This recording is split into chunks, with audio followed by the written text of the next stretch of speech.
भक्ति का प्रथम मार्ग है सरलता। एक आलसी लेकिन भोला भाला युवक था आनंद।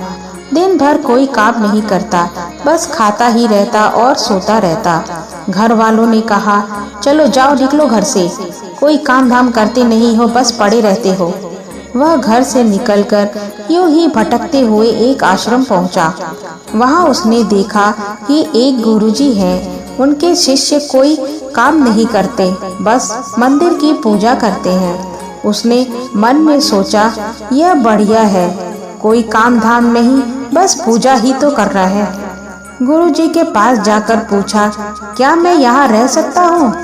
गुरुजी बोले, हाँ हाँ, क्यों नहीं, लेकिन मैं कोई काम नहीं कर सकता हूँ गुरुजी। कोई काम नहीं करना है, बस पूजा करनी होगी। आनंद, ठीक है, वह तो मैं कर लूँगा। अब आनंद महाराज आश्रम में रहने लगा। न कोई काम न कोई धाम, बस सारा दिन खाते रहो और प्रभु भक्ति में भजन गाते रहो। महीना भर हो गया। फिर एक दिन आई एकादशी। उसने रसोई में जाकर खाने की कोई तैयारी नहीं देखी। उसने गुरुजी से पूछा, आज खाना नहीं बनेगा क्या? गुरुजी ने कहा, नहीं, आज तो एकादशी है, तुम्हारा भी उपवास है। उसने कहा, नहीं, अगर हमने उपवास कर लिया तो कल का दिन ही नहीं देख पाएंगे। हम नहीं कर सकते उपवास, हमें तो भूख लगती है। आपने पहले क्यों नहीं बताया?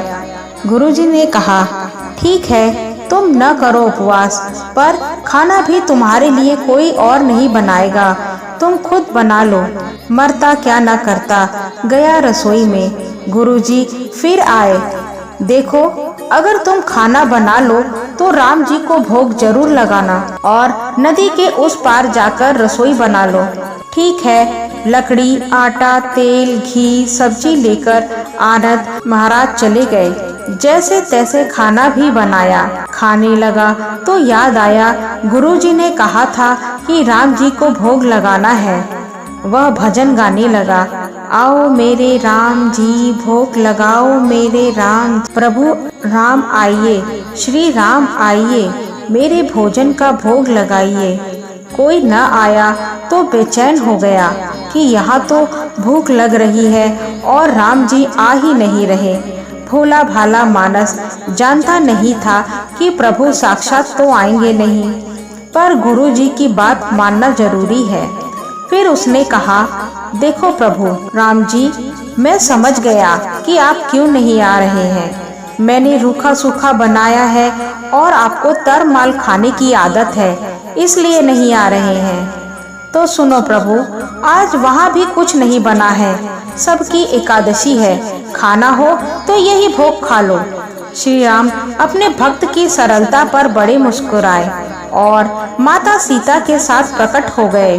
भक्त असमंजस में, गुरुजी ने तो कहा था कि राम जी आएंगे, पर यहाँ तो माता सीता भी आई हैं और मैंने तो भोजन बस 2 लोगों का बनाया है। चलो कोई बात नहीं, आज इन्हें ही खिला देते हैं। बोला, प्रभु मैं भूखा रह गया, लेकिन मुझे आप दोनों को देखकर बड़ा अच्छा लग रहा है, लेकिन अगली एकादशी पर ऐसा न करना, पहले बता देना कि कितने जन आ रहे हो, और हाँ, थोड़ा जल्दी आ जाना। राम जी उसकी बात पर बड़े मुदित हुए, प्रसाद ग्रहण करके चले गए। अगली एकादशी तक यह भोला मानस सब भूल गया। उसे लगा प्रभु ऐसे ही आते होंगे और प्रसाद ग्रहण करते होंगे। फिर एकादशी आई। गुरुजी से कहा, मैं चला अपना खाना बनाने, पर गुरुजी थोड़ा ज्यादा अनाज लगेगा, वहाँ 2 लोग आते हैं। गुरुजी मुस्कुराए, भूख के मारे बावला है, ठीक है, ले जा और अनाज ले जा। अब की बार उसने 3 लोगों का खाना बनाया। फिर गुहार लगाई, प्रभु राम आइए, सीता राम आइए, मेरे भोजन का भोग लगाइए। प्रभु की महिमा भी निराली है। भक्त के साथ कौतुक करने में उन्हें भी बड़ा मजा आता है। इस बार वे अपने भाई लक्ष्मण, भरत, शत्रुघ्न और हनुमान जी को लेकर आ गए। भक्त को चक्कर आ गए, ये क्या हुआ? एक का भोजन बनाया तो 2 आए आज 2 का खाना बनाया तो पूरा खानदान आ गया। लगता है आज भी भूखा ही रहना पड़ेगा। सबको भोजन लगाया और बैठे बैठे देखता रहा। अनजाने ही उसकी भी एकादशी हो गई। फिर अगली एकादशी आने से पहले गुरुजी से कहा, गुरुजी, ये आपके प्रभु राम जी अकेले क्यों नहीं आते? हर बार कितने सारे लोग ले आते हैं। इस बार अनाज ज्यादा देना। गुरुजी को लगा कहीं यह अनाज बेचता तो नहीं, देखना पड़ेगा जाकर। भंडार में कहा, इसे जितना अनाज चाहिए दे दो, और छुपकर उसे देखने चल पड़े। इस बार आनंद ने सोचा, खाना पहले नहीं बनाऊंगा, पता नहीं कितने लोग आ जाएं। पहले बुला लेता हूँ, फिर बनाता हूँ। फिर टेर लगाई, प्रभु राम आइए, श्री राम आइए, मेरे भोजन का भोग लगाइए। सारा राम दरबार मौजूद। इस बार तो हनुमान जी भी साथ आए, लेकिन यह क्या, प्रसाद तो तैयार ही नहीं है। भक्त ठहरा भोला भाला, बोला, प्रभु इस बार मैंने खाना नहीं बनाया। प्रभु ने पूछा क्यों? बोला, मुझे मिलेगा तो है नहीं, फिर क्या फायदा बनाने का, आप ही बना लो और खुद ही खा लो। राम जी मुस्कुराए। सीता माता भी गदगद हो गई उसके मासूम जवाब से। लक्ष्मण जी बोले, क्या करे प्रभु?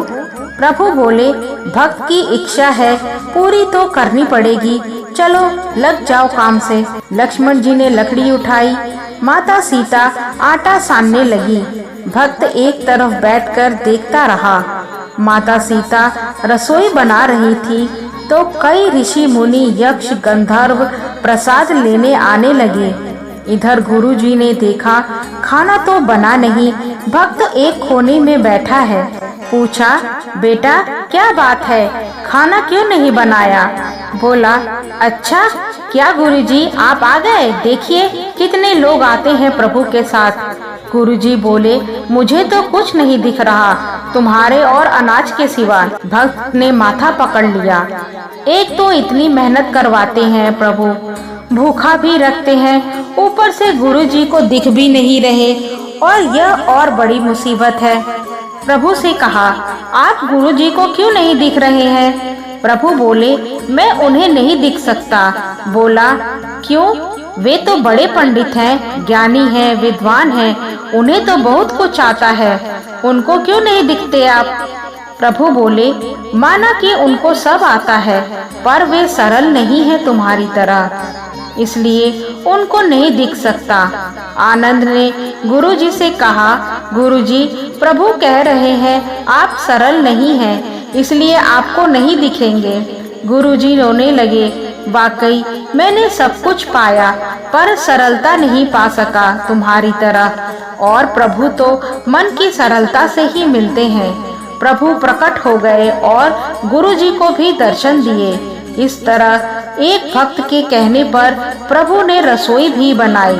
जय श्री राम।